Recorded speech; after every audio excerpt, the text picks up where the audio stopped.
Hello everybody, my name is Braden Pollock and today I would like to talk to you about a much needed policy change in the NBA.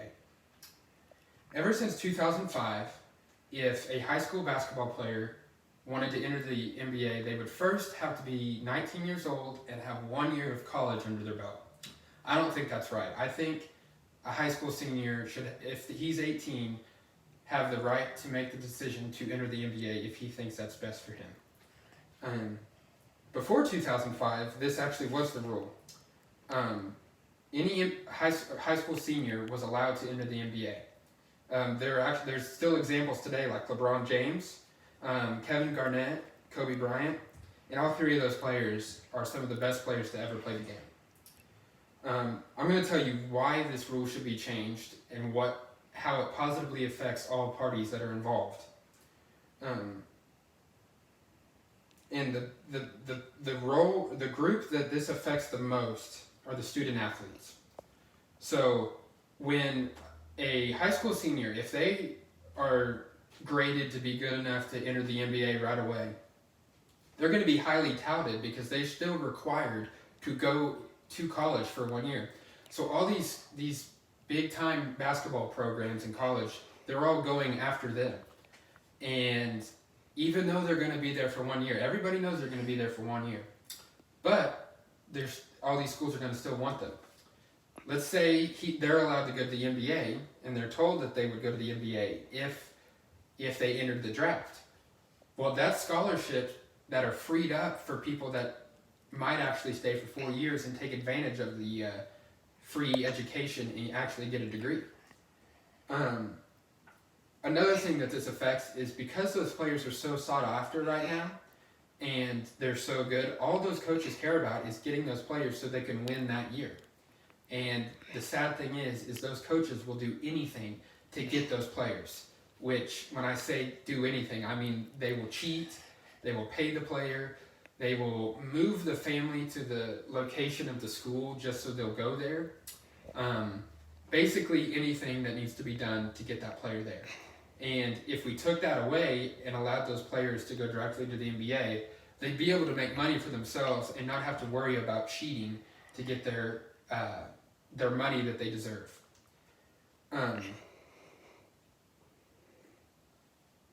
There are a lot of groups involved that need to be on the same page for this rule to be passed.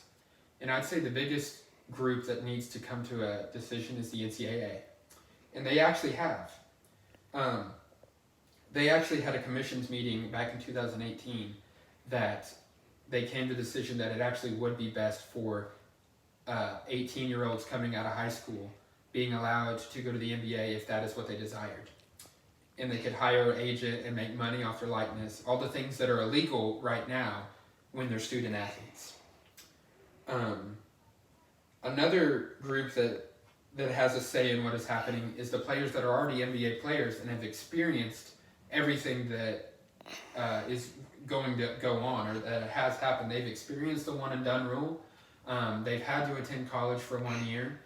And one person in particular, Kevin Love, was interviewed by NBA.com, and when he was asked about if the one and done rule should be removed and allow high schoolers to directly enter the NBA, he said that he thinks that it should be removed in that if an 18-year-old he's an adult, so he should be allowed to make whatever decision he feels is best for him. And keep in mind, Kevin Love, he played at UCLA for 1 year. He was played during the one and done rule. Another person that's probably the most important in the NBA that needs to agree with this idea is the NBA commissioner, Adam Silver. Back in 2015 when he became commissioner, he actually had the idea to increase the age to 20, it's now 19, so it'd actually make high school players have to stay in college 2 years before they could go pro. But now, in 2018, he had an interview or a press conference where he was asked about if he thinks this rule should change back to allowing high schoolers to enter the NBA.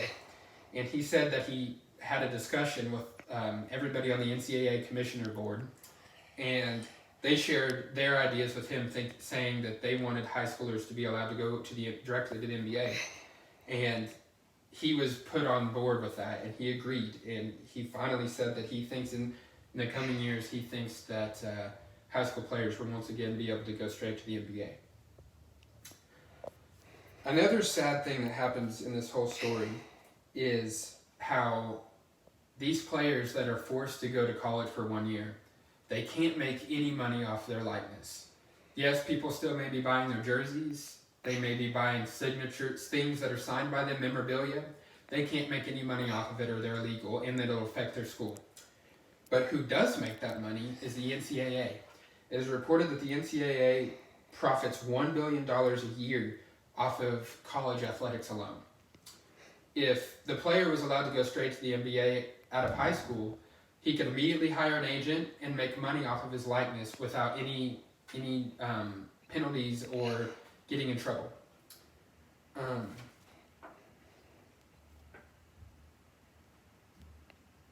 The really important thing is if players that are allowed to go to college who don't wish to go to the NBA straight away, they can get what going and playing a college sport should truly be about, and that's, along with playing the sport, getting your education.